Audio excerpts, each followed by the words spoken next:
말씀은 사도행전 2장 14절로 36절에 있는 말씀입니다. 사도행전 2장 14절로 36절에 있는 말씀, 여기 화면에 나와 있는데요. 한 절씩 교독하겠습니다. 율법이 없는 이방인이 본성으로 율법의 일을 행할 때에는 이 사람은 율법이 없어도 자기가 자기에게 율법이 되나니. 사도행전이죠. 죄송합니다. 사도행전 14장입니다. 다시 읽겠습니다. 베드로가 11사도와 함께 서서 소리를 높여 이르되 유대인들과 예루살렘에 사는 모든 사람들아, 이 일을 너희도 알게 할 것이니 내 말에 귀를 기울이라.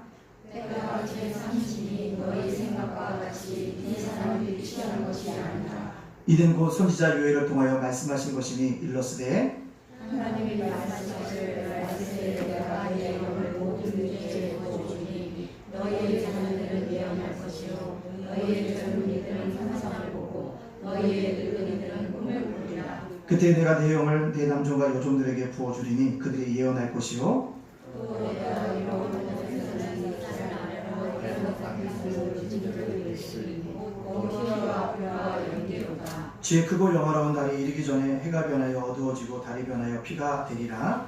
누구든지 주의 이름을 부르는 자는 구원을 받으리라 하였느니라. 이스라엘 사람들아, 이 말을 들으라. 너희도 아는 바와 같이 하나님께서 나사렛 예수로 큰 권능과 기사와 표적을 너희 가운데서 베푸사 너희 앞에서 그를 증언하셨느니라. 그가 하나님께서 하신 뜻과 이해하신 대로 모든과 하였거늘 너희가 가오는 자들의 손을 빌려 못 박아 주셨으나 하나님께서 그를 사망의 고통에서 풀어 살리셨으니 이는 그가 사망에 매여 있을 수 없었음이라.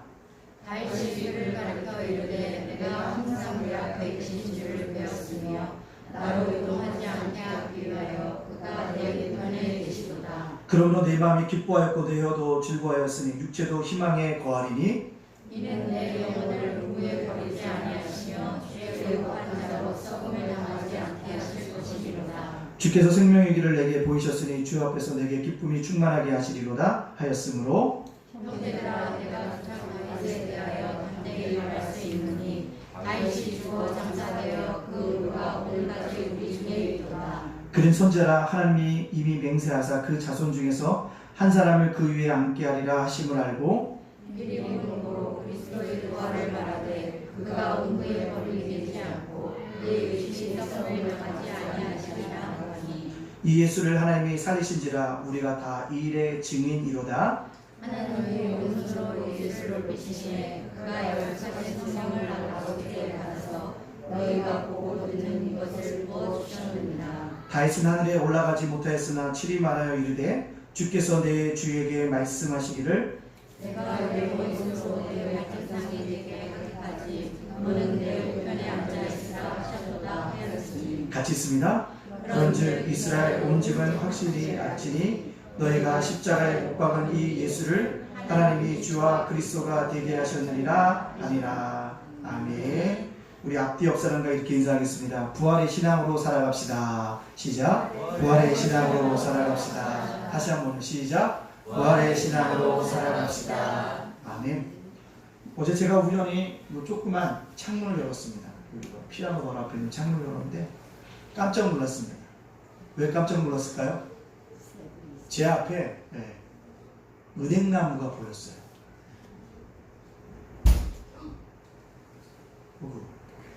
태림이 괜찮아?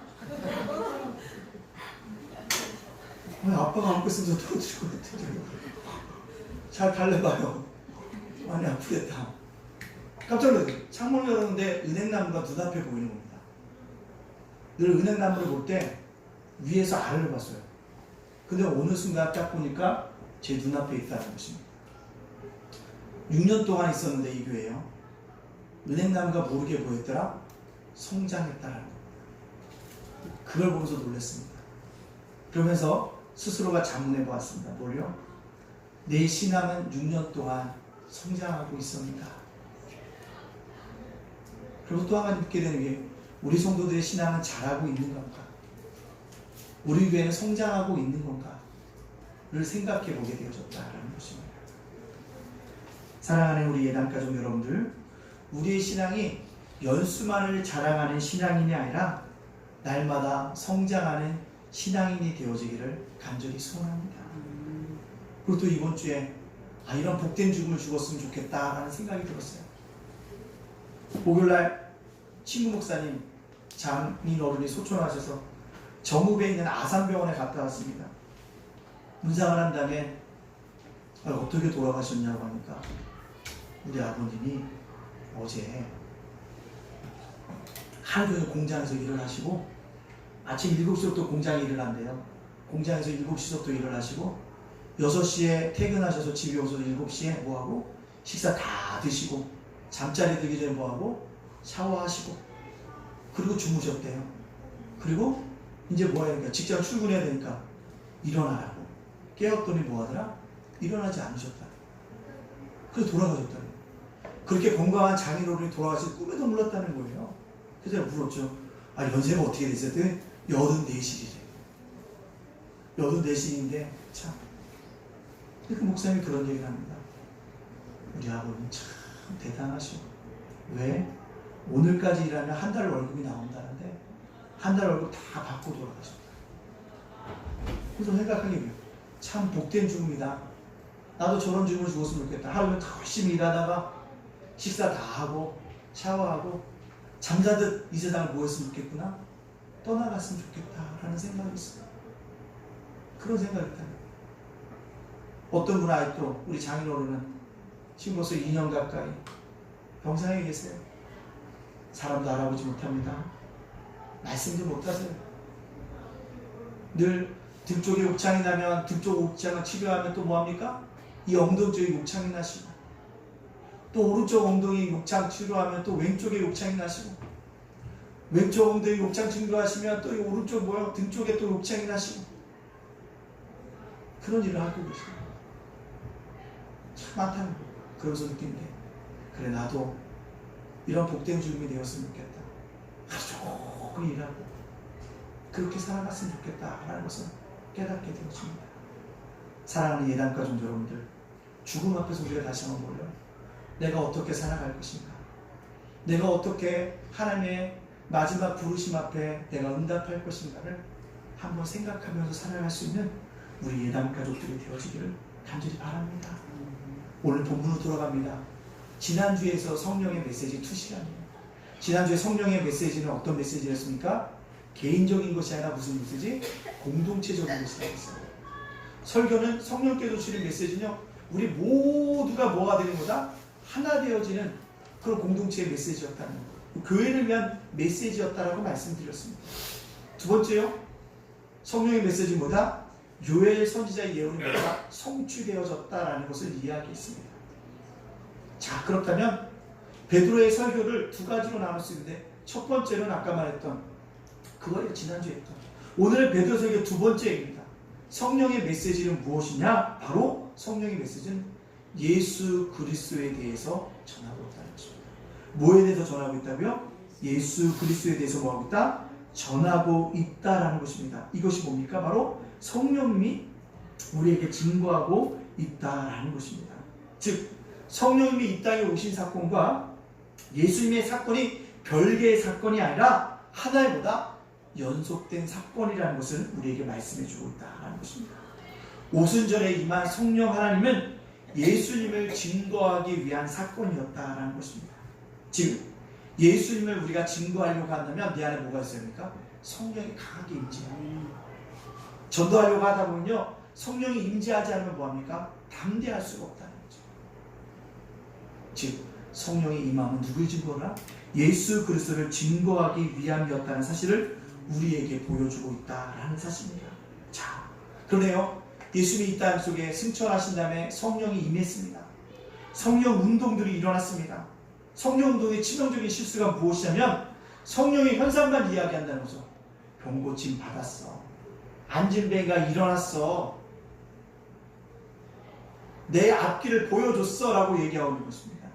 그러나 현상만 얘기하다 뭐하지 않습니까? 그리스도를 높이지 아니하면 성령의 현상을 행하는 사람이 뭐합니까? 높아지게 되어집니다. 이번 주에 화요일날 난리가 났습니다. 카톡 방송에서 카톡 이게 무슨 일인가? 제가 봤더니 여기 수원시 월드컵 주경기장 있잖아요. 아십니까? 여기 아주대 가기 전에 동수원 IC 이렇게 빠져나와서 있는 월드컵 주경기장을 누가요? 신천지가 수요일날 집회를 하기 위해서 강제로 점거한 일인 줄 아는 거예요. 그럼 목사님에게 중보기도 해달라고 막 여기저기서 수원시 기독교연합회에서 연락 오고요. 우리 노예에서 연락 오고요. 장안시찰에서 연락 오고요. 1시에. 그래서 뭐 했습니까? 이번 주 수요일날 거기서 뭐 10만 명이 모이는 집회를 했어요. 그래갖고 수원시에서 신천지 고발하겠다고. 그랬더니 신천지에서는 이미 다 허락받은 사건이라고. 알고 봤더니 허락된 그 일이 아니었어요. 어제부터. 제가 얘기하는 초점이 뭐 있습니까? 이만이라는 그 사람이 처음에 출발할 때는요, 아마 믿음의 사람이고 성령의 사람이었을 거예요. 성령의 역사가 나타나다 보니까요, 성령의 역사가 나타나면 누구께 영광을 돌려야 돼? 예수 그리스도께 영광을 돌려야 되는데 누구에게? 자기에게 영광을 돌리다 보니까 자기가 뭐가 되는 거예요? 진리 예수가 되고 보혜사 성령님이 되어지는 어처구니 없는 일이 일어나고 있다는 사실입니다. 성령의 현상은 누구요? 그리스도를 높이는 데 사용되어져야 한다는 것입니다. 즉 성령의 현상만 자랑할 것이 아니라 우리 그 다음이 중요하다는 거죠. 내가 병고침을 받아서 다 주님의 은혜야. 이제부터 내가 주님을 위해 살아야지. 내가 어떤 일을 은혜를 받았다고 한다면 내가 주님을 위해서 헌신해야지 라고 바꿔줘야지. 내가 이 일을 했으니까 내가 스스로 높아져야지 되는 것은 성령의 운동의 참된 모습이 아니라는 거죠. 근데 지금까지 성령 운동이 그려왔다는 거죠. 성령 운동을 행한 사람이 높아졌다는 것입니다. 아니에요. 성령 운동은 누가요? 예수님이 높아져야 된다는 사실입니다. 오늘 그거를 누가요? 베드로가 설교하고 있다는 것입니다. 오늘 베드로의 입을 통해서 성령 하나님께 주시는 메시지가 무엇인가를 깨닫고 우리 모두가 삶 속에서 받은 은혜가 있다면, 축복이 있다면 그것을 다 주님의 은혜이고 축복인 것을 자랑하고 누구요? 오직 예수 그리스도께만 영광 돌릴 수 있는 저와 여러분의 삶이 되어지기를 간절히 소원합니다. 꼭 기억하십시오. 모든 영광을 하나님께 돌리고 모든 영광을 예수님께 더하여 주면, 영광을 돌리면 나에게 더 큰 거야. 복이 임합니다. 복이 임해요. 보십시오. 복이 임합니다. 그 복을 우리 성도들이 누려야 한다는 것입니다. 자, 그 다음에 성령의 메시지 첫 번째 보면 예수님의 삶을 뭐 한다는 것입니까? 전하고 있다는 것입니다. 예수님의 삶이 어떤 것이라고 여러분들 판단할 수 있겠습니까? 예수의 삶이란 우리에게 세 가지로 얘기할 수 있습니다. 22절에 이렇게 얘기하고 있습니다. 22절 우리 다 같이 한번 읽어볼까요? 시작! 이스라엘 사람들아 이 말을 들으라. 너희도 아는 바와 같이 하나님께서 나세렛 예수로 큰 권능과 기사와 표적을 너희 가운데서 베푸사 너희 앞에서 그를 증언하셨느니라. 아멘. 성령께서 예수의 삶을 세 가지로 예언했어요. 뭡니까? 전하고 있습니다. 그 세 가지가 뭡니까? 첫 번째, 큰 권능. 두 번째 뭐요? 기사. 세 번째 뭐요? 표적이라는 것입니다. 그렇습니다. 예수님의 삶이 이 세 가지로 뭐하니까 표현될 수 있다는 것입니다. 예수님은 어떤 삶을 사나 큰 권능을, 기사와 표적을 베푸시는 삶을 사셨다는 겁니다. 갈릴리에서 문둥병을 고쳐주셨습니다. 앉은 뱅이를 일으켜 세워주셨습니다. 시각장애를 눈뜨게 하셨습니다. 각생 병든 자를 고쳐주셨습니다. 더러운 귀신을 쫓아내어 주셨습니다. 성난파도를 잠잠케 하셨습니다. 오병이어를 가지고 5,000명을 먹이고 12광주리가 남는 초자연적 능력을 행하셨습니다. 이것이 바로 예수님의 삶이라는 것입니다. 예수님의 삶이 뭐냐? 큰 권능이 나타난 삶이고 기사와 표적이 나타난 삶이었다는 사실입니다. 성령의 메시지는 그것을 증거하고 있다는 것입니다. 그렇다면 뭡니까? 우리도 예수를 믿고 있다면, 성령께서 우리가 예수를 믿고 있는 삶을 살아간다면 내 삶에도 예수의 삶이 나타나는 은혜가 있어져야 될 줄로 믿습니다. 어떻게 해요? 큰 권능과 기사와 표적이 일어난 삶이 내 삶에 이루어져야 합니다. 솔직히 생각해보면 나 같은 사람이 예수 믿는 것이 큰 권능이고 기사고 표적입니다. 저 굉장히 고집이 셉니다. 저 굉장히 뭐합니까? 한쪽만 보는 사람이에요. 굉장히 이성적인 사람입니다. 누구에게 지기 싫어하는 사람입니다. 때때로는 겸손하지 않아요. 굉장히 교만한 사람입니다. 뭔가 논쟁이 붙으면 지려고 하지 않는 사람입니다. 그런 나 같은 사람이 뭐냐면 예수 믿는다는 건 하나님의 권능이고 기사고 표적이라는 사실입니다. 우린 그것을 이미 누리고 뭐하고 있다는 건 살아가고 있다는 사실입니다. 따라서 우리는 뭐합니까? 이 시대에 예수의 삶을 쫓아갈 수 있는 그런 예단인들이 되어줘야 한다는 사실입니다. 왜요? 지금의 시대는 믿음이 없어지는 시대입니다. 믿음이 없어요. 믿음 자체가 큰 권능이고 기사의 표적이라는 사실을 아닙니다. 왜냐하면 지금의 시대는 믿음이 점점 사라지는 시대이기 때문입니다. 믿지 못합니다. 부부도 믿지 못해요. 비교도 믿지 못해요. 경향신문에 보니까 이게 났더라고요. 왜 가족이랑 테두리 안에 결혼을 묶을 수밖에 없냐. 프랑스처럼 결혼하지 않아도 출산율이 높은 결혼을 대신할 수 있는 제도를 만들자 우리나라에 제안을 했어요. 그걸 보면서 제가 참 안타까웠다는 거죠. 믿지 못한다는 거죠. 왜 내 아내가 꼭 내 아이만 낳아야 되냐는 거예요. 저도 남편의 아이도 낳아도 될 수 있다는 거죠. 그게 프랑스잖아요. 왜 굳이 한 남편과 한 아내가 살아도 왜 굳이 나의 아이를 낳아야 된다는 거예요. 남의 아내도 낳을 수 있는 거죠. 그래서 그러면서 그 얘기합니다. 왜 그러냐? 부부간의 믿음이 결여됐다는 거예요. 그 신거세요. 결여된 현상이 새로운 뭐요? 결혼제도를 탄생시켰다는 거죠. 믿음이 사라지고 있습니다. 믿음이 사라지는 시대입니다. 그러나 믿음을 가지고 살아가는 것 그 자체가 우리 이 땅 속에서 큰 권능이요 기사요 표적이라는 사실을 깨닫고 이 성령의 메시지 속에 순종함으로 말미암아 여러분 삶 가운데 큰 권능과 기사와 표적이 일어나는 삶을 살아가는 믿음의 백성들이 되어지기를 간절히 소원합니다. 아멘. 제가 얘기합니다. 우리 예담교회 이번에 임직식 한다고 목사님들 보면 야 니네 교회는 어떻게 벌써 임직식을 하냐? 목사님들 반응이 그래요. 왜요? 하면 안 돼요 목사님께? 아니야. 이 수원 지역은 제가 얘기했잖아요. 이 수원 지역은 특징이 있어요. 개척하는 교회가 목사님이 이렇게 맨 땅에 헤딩하는 법이 없어요. 수원에 있는 목사님, 부목사님이 개척을 한다 하면 20명이라도 성도를 띄워줘요. 그리고 될 수 있으면 뭔가 성전도 사줘요. 성전도 사십니다. 수원제일교회도 우리 이철이 쌤네산에 보면 거기 가면 드림제일교회라고 있어요. 롯데리아 5층인가 6층에. 그게도 수원제일교회에서 아예 100평을 사줘가지고 성도도 70명으로 개척된 교회입니다. 우리랑 개척한 날짜가 일주일밖에 차지하지 않아요. 그렇게 개척을 시킵니다. 이 수원성 교회도 그래요. 다 그렇게 개척을 시킵니다. 근데 니네 교회가 어떻게? 너는 아는 사람도 없대요. 아는 사람도 없는데요. 그 얘기를 들으면서 압니다. 참 하나님이 하시는 일이 놀랍다. 하나님이 하시는 일이 놀랍다라는 얘기입니다. 전 이거를 들을 때마다 뭐예요? 내 스스로가 높아지는 게 아니라 뭐예요? 더 열심히 성경하겠구나를 깨닫게 되어집니다. 사랑하는 예단가 여러분들, 지금도 예수를 믿는 삶 속에는 큰 권능과 기사와 표적이 일어나게 되어질 줄로 믿습니다. 그 우리 입술 속에 뭐예요? 그 간증의 역사가 일어나야 됩니다. 간증하세요. 될 거라고. 선포해야 됩니다. 어려운 시험 있어요? 우리한테 될 거야. 선포하세요.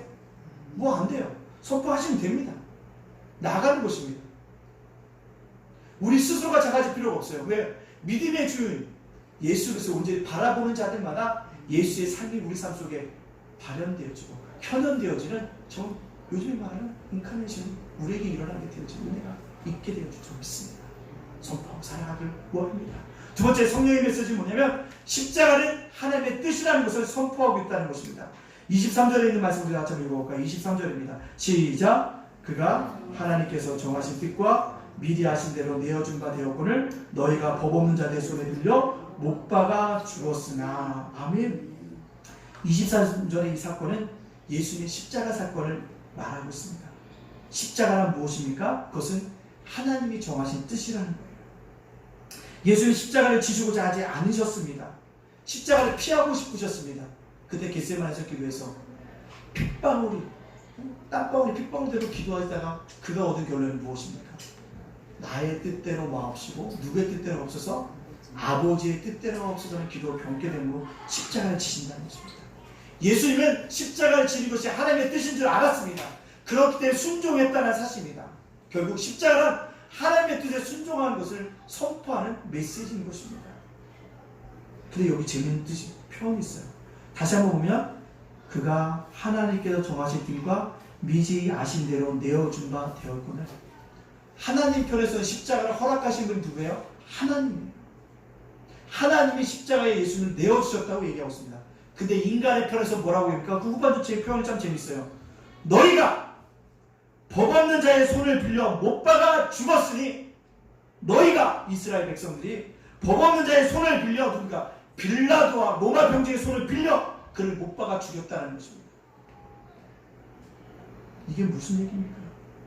표면적으로 이스라엘 백성이 십자가 사건과는 전혀 관계없는 것처럼 보입니다. 그러나 아니에요. 그들이 죽였다는 것입니다.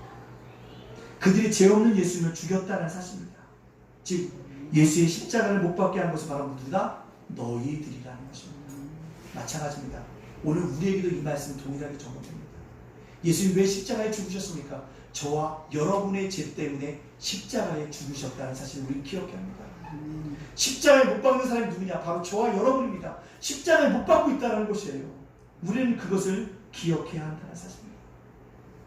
목사님도 왜 기억해야 되는데요? 여러분 생각해 보십시오. 십자가에 다른 사람이 죽었다 하면 다른 사람이 죽었나 보다, 그럴 수 있어요. 근데 그 십자가에 죽인 사람을 내가 십자가에 못 박아 죽였다고 생각해 보십시오. 내가 십자가에 못 박아 죽었다고 생각해 보세요. 그것이 나와 상관없는 일입니까? 아니에요. 상관이 있는 일이라는 것입니다. 따라서 예수님의 십자가를 볼 때마다 내가 예수님을 죽였다고 고백하고 뭐해야죠? 예수님이 십자가를 지시기까지 순종하신 것처럼 나도 뭐야지? 하나님께 순종해야지 라는 삶, 그것이 성령의 메시지라는 것입니다. 베드로에게 그것을 얘기하는 거예요. 너희들이 죄 없는 예수를 십자가에 못 박았다. 회개해라. 회개하면 어떻게 살아? 순종하고 살아가라. 순종하고 살아가라. 순종하며 살아가라는 것입니다. 그것이 은혜라는 것입니다. 순종. 그것이 놀라운 은혜가 있다는 사실입니다. 그렇습니다. 예단가족 여러분들, 우리는 구원 이후의 삶을 살아가고 있는 거예요. 우리 구원 받았습니다. 구원 이후의 삶이 어떻게 나타나야 될까요? 그것은 무슨 삶으로? 순종하는 삶으로 나타나야 돼요.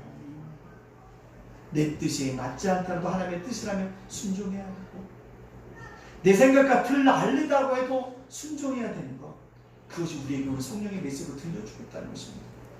베드로가 이 설교를 왜 합니까? 자기가 순종하지 못했기 때문에. 자기가 순종하지 못했기 때문에.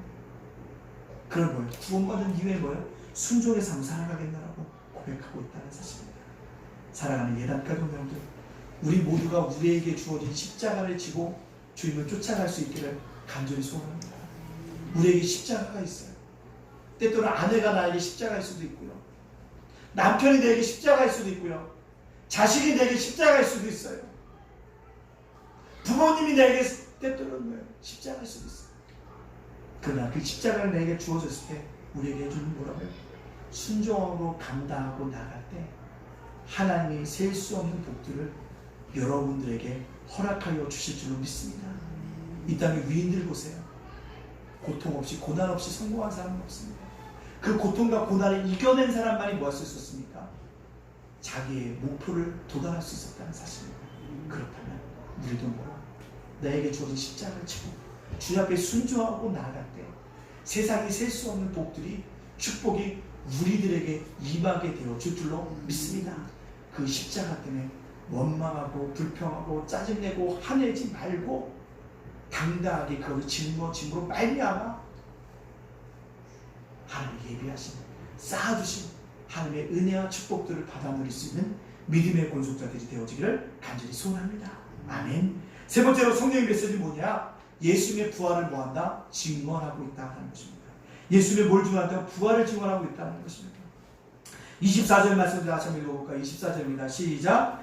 하나님께서 그를 사망의 고통에서 풀어 살리셨으니 이는 그가 사망에 매여 있을 수 없었습니다. 다시 한번요. 하나님께서 그를 사망의 고통에서 풀어 살리셨으니 이는 그가 사망에서 매여 있을 수 없었습니다. 아멘. 하나님께 예수님을 사망에 계속 머물도록 있을 수 없기 때문에 뭐요? 풀어주셨다는 것입니다. 우리 그것을 뭐라고 그래요? 부활이라고 얘기하고 있다는 것입니다. 즉 하나님이 사망의 고통의 빗장을 열어주셨기 때문에 예수님이 부활하셨다는 것입니다. 십자가에 못 박혀주신 예수님은 3일 만에 사망과 고통의 빗장을 풀어 열고 다시 살아나셨다는 것입니다. 사망에 매여 있을 수 없었다는 것입니다. 사망에 매여 있을 수 없는 분이 누구예요? 예수님이라는 것입니다. 왜요? 예수님은 길이요 진리요 생명이기 때문에 그렇습니다. 부활이시기 때문에 어떤 죽음도 어떤 사망의 고통도 예수를 묶어놓을 수가 없다는 것입니다. 하나님 이 사망의 고통을 풀어주시고 예수님은 죽음에 머물러 있는 분이 아니고 그분이 부활하셨다는 사실입니다. 마찬가지라는 것입니다. 성령 안에 부활하신 예수를 증거하고 있는 사실은 그 사실은 뭡니까? 우리도 뭐 할 거다? 부활하게 될 것이라는 것입니다. 아멘입니까? 아멘. 여러분 이 부활의 신앙을 가지고 살아가야 하는 것이에요. 예수님이 사망의 곳에 매여 있을 수 없던 것처럼 우리도 뭐 할 거다? 매여 있을 수 없이 예수님처럼 부활하게 되어질 것이라는 사람을 분명하게 우리에게 말씀해주고 있다는 사실입니다. 따라서 우리 이 땅 속에 어떻게 해요? 예수님이 부활하신 예수를 바라보면서 무슨 신앙으로? 부활의 신앙을 가지고 살아가라는 것입니다. 베드로는 부활하신 예수님을 증거하면서 우리가 부활의 신앙을 가지고 살아갈 것을 누구요? 다윗의 예를 들면서 소개하고 있는 것이 오늘 본문의 말씀입니다. 그래서 제가 소대에 이렇게 인사했죠. 뭐라고 인사했습니까? 소대에 부활의 신앙을 가집시다. 부활의 신앙이 있어야 한다는 것입니다. 자, 그럼 여러분께 묻겠습니까? 부활의 신앙이란 무엇입니까? 부활의 신앙이라는 게 무엇입니까? 뭐 살아나는 거 아닌가요? 그냥 뭐 어떻게 되는 거 아닌가요? 아닙니다. 부활의 신앙이 무엇인가는 거창한 것이 아니라는 것입니다. 뭐라고 얘기했습니까? 25절의 말씀에 다윗의 예를 들어서 우리에게 설명하고 있다는 겁니다. 우리 한번 같이 읽어볼까요? 시작! 다윗이 그를 가르쳐 이르되 내가 항상 내 앞에 계신 줄을 배웠으며 나로 요동하지 않게 하기 위하여 그가 내 우편에 계시도다. 아멘. 부활의 신앙이라는 게 뭐냐면 세상은 요동하지만 내 앞에 서 계신 주님을 바라보는 신앙이 부활의 신앙입니다. 세상은 요동하지만 내 앞에 계신 주님을 바라보는 신앙이 바로 부활의 신앙이라는 거예요. 오늘 다윗이 뭐라고 할까? 자기 앞에 항상 계신 주를 배웠다. 다윗이 늘 앞에 주님이 계셨을까요? 아니에요. 그렇게 믿었다는 거죠. 그렇게 믿었다는 거예요. 내가 죽음의 문턱을 갔어도 내 앞에 누가 계시다? 하나님이 내 앞에 예수 그리스도가 계시다는 믿는 것, 그것이 바로 분당의 신앙이라는 거예요. 그렇기 때문에 뭐예요? 어떤 두려움이 와도 어떤 불안이 와도 공포가 와도 무서움이 와도 뭐합니까? 우리가 요동하지 않고 편안하게 어떠한 순간을 맞이할 수 있다는 것, 이것이 바로 부활의 신앙이라는 것입니다.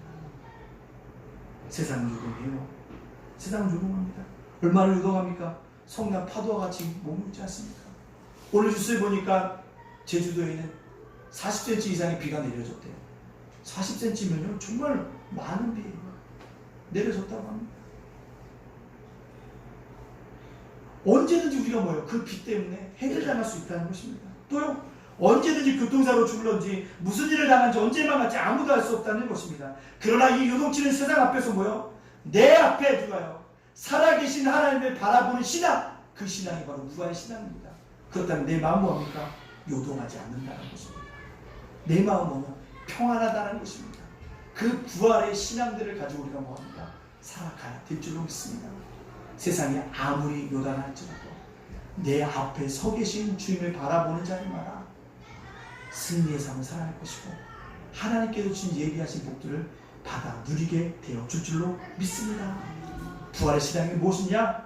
또 보면 세상의 환경으로 안 참담하고 어두웠다 할지라도 나는 기뻐하고 즐거워하며 희망을 가지고 살아가는 신앙이 바로 부활의 신앙이라는 거예요. 26절에 그 부활의 신앙을 얘기하고 있지 않습니까? 26절 같이 한번 읽어볼까요? 시작! 그러므로 내 마음이 기뻐하였고 내 혀도 즐거워하였으며 육체도 희망에 거하리니 아멘. 세상의 환경이 아무리 참담하고 어두워도 내 뜻대로 모든 것이 풀리지 않는다 할지라도 우리 뭐합니까? 첫 번째 부활의 신앙이란 기쁨의 신앙인 거예요. 이 땅 살아도 어찌 기쁜 일만 있겠습니까? 때때로 눈물이 날 일도 있고 고통스러운 날도 있고 오해받는 날도 있고요. 오해할 날도 있고 여러 가지 실수도 할 수도 있고 영광스러운 날도 있고 수치스러운 날도 있지 않습니까? 건강할 때가 있으면 병들 때가 있고 일이 술술 풀릴 때도 있지만 힘든 일이 연속일 때도 있고 남들에게 말 못할 고민으로 밤잠을 설칠 날도 얼마나 많겠습니까? 그럴 때마다 무엇입니까? 여호와는 나의 목자시니 내게 부족함이 없으리로다. 이 말씀 한 구절 묻고 기쁨으로 살아가는 겁니다. 내 환경이 아무리 참담하고 어려워도 힘들어도 알아. 아침에 일어나면 오늘도 하나님께 나를 쌓아두실 은혜와 축복들을 바라보면서 기쁨으로 걸어가는 것, 그것이 바로 부활의 신앙이라는 것입니다. 따라서 이 땅 속에 살아갈 때 우리가 날마다 기쁨 속으로 살아갈 수 있는 부활의 신앙을 가진 자들이 되어지기를 간절히 원합니다. 마지막으로 내 혀도 즐거워하였어요. 즐거움이에요. 내 혀가 즐겁다는 건 이 혀가 뭡니까? 입술이에요. 입술에는 하나님의 영광이 있습니다. 입술에는 찬양이 있습니다. 입술에는 감사가 있습니다. 입술에 기도가 있다는 사실입니다. 그럴 때 내 입술이 하나님의 영광으로 가득 찹니다. 그러나 내 입술에 내 혀에 저주가 나오고 불평과 불만이 나오면 될 일도 안 되어지는 거예요. 밤낮 불평하고 비판하고 욕을 하는 입술에는 하나님의 영광이 없다는 것입니다. 그러나 작은 것에 감사하고 어려워도 찬양하고 힘들 때 뭐하고 기도하고 나아갈 때 하나님의 영광이 되어지는 우리 입술이 되어지고 혀가 되어질 줄로 믿습니다. 그대로 우리가 뭐합니까? 즐거움이 대란 선포하셨네요. 자녀들이 시험 성적이 나쁘다고요? 그래, 이번에 못 보자 다음에 더 잘 볼 거야. 너 잘 될 거야. 그 격려의 말 해줘야 된다는 것이에요. 이놈의 시키면 그럴 줄 알았어. 너 안 될 줄 알았어. 그게 아니에요. 계속 뭐예요? 넌 네 꿈을 이뤄갈 거야. 지금 힘들어 어려도 넌 분명히 뭐 할 거야? 더 높이 올라갈 거야. 엄마 아빠가 볼 때 너는 우리보다 훨씬 더 하. 끊임없이 그렇게 뭐예요? 작은 일은 넌 감사하고 정말 대단한 일을 했구나. 감사의 입술로 바뀌어줘야 한다는 사실입니다. 찬송의 입술로 바뀌어야 힘들 때 찬송하십시오. 기도하라. 즐거운 일 있을 때 더욱더 기도해야 합니다. 그때 하나님의 영광이 나타나는 거죠. 이것이 무엇입니까? 이것이 바로 부활의 신앙이라는 거예요. 마지막으로 부활의 신앙, 세상이 암담하고 어두워도 기뻐하고 즐거워하며 뭘 가지다? 희망을 가지라는 것입니다. 어떤 희망입니까? 오늘 26절에 육체의 희망에 거하리니, 육체의 희망에 거하리니, 우리 육체가 희망이 있습니까? 제가 예담제가 복지센터를 하다 보니까 지금 현재 6명의 어르신을 섬기고 있는데 어르신들이 하나같이 하는 얘기가 있어요. 뭔지 아세요? 늙은 게 죄야. 늙은 게 죄야. 나 옛날에 막 달리고 다녔는데 뛰고 단박질해도만 했는데 지금 누군가 나 부추가 안 해주면 못 걸어. 나이 드는 게 죄야. 다 그러세요. 나이 들면 뭐 했어요? 서글픔이 있다는 것입니다. 근데 오늘 모습을 보니까 육체의 희망이 있대요. 아니 어떻게 육체의 희망이냐고 얘기할 수 있겠습니까? 그것은 무엇입니까? 주님이 약속하셨기 때문에 나를 믿는 자는 죽어도 살겠고 무릇 살아서 믿는 자는 영원히 뭐하리라? 죽지 아니하리라는 것입니다. 육체의 소망이라는 건 뭐예요? 부활의 육신을 바라보는 것입니다. 부활은 내 육신을 바라보고 살아간다는 것입니다. 그렇기 때문에 나이 드는 것도 뭐예요? 내 육신이 점점 더 쇠약해져 가는 것도 뭡니까? 내가 주님이 오실 때 새롭게 부활의 육신이 있고 뭐하리라? 다시 살아나리라. 그 소망을 가지고 살아가는 것입니다. 내가 20대 육신을 가지고 다시 부활하리라. 내가 가장 공부했던 30대의 부활을 가지고 살아나리라. 그런 소망을 가지고 살아가라는 것입니다. 육체의 소망. 이게 부활의 소망. 나이가 되면 힘이 들잖아요. 그러나 그렇지 않다는 것입니다. 이 육체의 소망을 가지고 살아가야 한다는 사실입니다. 그래서 다시 뭐라고 결론을 줬고 있습니다. 27절 말씀 다시 한번 읽어보겠습니다. 시작. 이는 내 영혼이 음부에 버리지 아니하시며 주의 거룩한 자로 썩음을 당하지 않게 하실 것이므로다. 뭐 당하지 않고? 썩음을 당하지 않는다는 것입니다. 즉 부활을 바라보는 자에게는 육체의 소망과 희망이 있는다는 것입니다. 썩음을 당하지 않게 될 것이라 약속하셨기 때문에 그렇습니다. 이것이 바로 부활의 신앙인 것입니다. 우리의 육신이 쇠약해진다 할지라도 부활의 소망을 가지면 이 육체 안에서 뭘 보리라? 희망을 보게 되어진다는 사실입니다. 어떤 순간에도 희망을 놓지 않고 살아감으로 말입니다. 하나님이 예비하신 이 귀한 복들을 받아 누려갈 수 있는 우리 모든 예단 가족들이 되어지기를 간절히 소원합니다. 말씀을 마치려고 합니다. 은행에 가면 휴면 계좌가 있다고 합니다. 분명히 통장에 돈이 들어있는데 통장 주인이 그걸 몰라서 찾아가지 않는 채 잠들어 있는 계좌를 말합니다. 최근 조사에 의하면 우리나라 휴명계좌에 잠자고 있는 휴명예금과 보험금이 무려 1조 4천억이라고 합니다. 근데 이것을 영적으로 볼 때요, 지금 교회 안에서도 예수와 함께 동행하는 축복이 얼마나 크고 놀라운지를 경험하지 못하고 영적인 휴면 상태에 있는 사람들이 너무나도 많다는 것입니다. 문제와 사건, 고난이 닥쳐오면 예수님은 어디론가 사라져버리고 만다는 것입니다. 속지 말아야 합니다. 부활하신 예수님께서 지금 나와 함께 동행하고 계시며 내 앞에 서 계시며 있다는 사실을 붙잡고 영적으로 생동감 있는 넘치는 삶을 살아가야 한다는 것입니다. 말씀을 마치려고 합니다. 예단까지 모든 여러분들은 깨어있는 삶, 부활의 주님과 함께 동행하는 축복을 맛보며 영적으로 휴면 상태에 있는 사람들을 활성 상태로 바뀌어지는 부활의 증인들이 다 되시기를 주님의 이름으로 축복합니다. 아멘. 기도하겠습니다. 주님, 부활의 신앙을 가지고 살아가기 원합니다. 이 부활의 신앙을 가지고 살아갈 수 있도록 우리를 붙들어 달라고 이 시간 주 앞에 간절히 기도하며 남대에 나가도록 하겠습니다. 함께 기도하겠습니다. 사랑하는 내가 봉사하시 하나님 감사합니다. 은혜가 있기를 원합니다. 아버지 축복이 있기를 원합니다. 하나님, 이 땅을 살아가는 동안에 성령의 메시지를 되기를 원합니다. 예수의 삶이 나타나기를 원합니다. 예수의 삶이 아버지 나타났던 예수의 십자가 하나님의 뜻이라는 것을 기억하며 하나님 해주시고 우리가 영적인 메시지 아버지 부활의 신앙을 가지고 살아갈 수 있는 귀한 믿음의 삶들 믿음의 성도가 될 수 있도록 하나님께서 하나님께서 인도하여 주시는 귀한 역사 일어나기를 원합니다. 부활의 신앙이 있기를 원합니다. 세상이 아무리 어렵고 힘든 가운데 있을지라도 내 앞에 계신 주를 바라보므로 말미암아 내가 부활의 신앙을 가지고 살아가게 해주소서. 함께 아무리 참담하고 어려워도 내 안에 날마다 기쁨이 즐거움이 내 안에 육체의 소망을 바라볼 희망을 바라볼 수 있는 믿음의 눈을 가지고 이 부활의 소망들을 가지고 살아갈 수 있는 믿음의 삶들 믿음의 삶을 될 수 있도록 하나님께서 인도하여 주시는 아버지 하나님 귀한 역사 일어날 수 있도록 우리 삶을 지켜주시고 우리 삶을 인도하여 주시는 귀한 역사 있게 하여 주시옵소서. 제발 가지고 있는 일어나 좀 믿고 감사하며 예수님의 이름으로 기도합니다.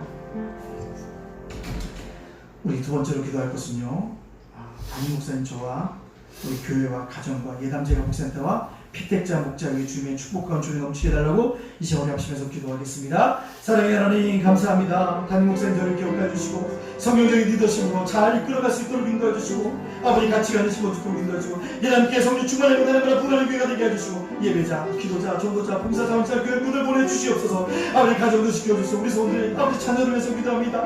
건강을 위해서 기도합니다. 아버지 하나님 여러가지 아버지 하나님 진로를 위해서 사업자 발전을 위해서 기도합니다. 그 기도가 응답되게 하여 주시옵소서. 예담제 목사님 가운데 아버지 하나님 6명의 수급자를 위해서 주께 달게시고 아버지 7명의 요양보사를 축복하여 주시기 원합니다. 6명의 피택자를 축복하여 주시기 원합니다. 7명의 목자를 주께 축복하여 주셔서 주님의 주가 축복이 넘치는 귀한 자로서 하나님께 하시는 염단의 귀한 역사 일어날 수 있도록 하나님께 인도하여 주시는 귀한 역사 일어날 수 있도록 우리 붙드시고 우리를 인도하여 주시옵소서. 감사드리며 예수님의 이름으로 축복하며 기도합니다.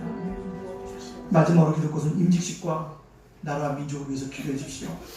나라가 하나 되어지고 통합되어지도록 위해서 이 시간에 합심해서 기도하며 내 나가도록 하겠습니다. 사랑과 내가 봉사하시는 하나님 감사합니다. 임직직 위에 주님께서 함께하여 주옵소서. 아버지 앞에 임직을 세워가는 게 안 됐으니 하나님 도와주시고 하나님 주시고 우리를 인도하여 주시는 하나님 임직이 되도록 주께서 함께하시고 인도하여 임직이 되도록 해주시고 오시는 목사님들과 우리 성도들에게 우리 성도에게 합당한 말씀을 선포되도록 인도하시고 그들 아버지 여러가지 옮기지 않도록 인도하시고 우리를 준비한 대로 하나님의 역사 일어날 수 있도록 주님께 인도하여 주시는 역사 일어날 수 있도록 우리 주시고 우리를 인도하여 주소서. 이 나라의 민족을 주께 구원해 주시고 붙잡으시는 게 역사 있거나 하나 되어지기보다 분열된 조국이 하나 되어지는 조국이다. 아버지 하나님 국민이 하나 되기를 원합니다. 아버지 대적 경기도 녹록지 않습니다. 대적 경기도 하나 되어지면 이 원을 이겨나갈 수 있도록 이 나라의 민족이 하나 되어지는 귀한 역사 일어날 수 있도록 인도해 주시는 귀한 역사 있게 하여 주시옵소서. 감사드리며 예수의 이름으로 축복하며 기도합니다.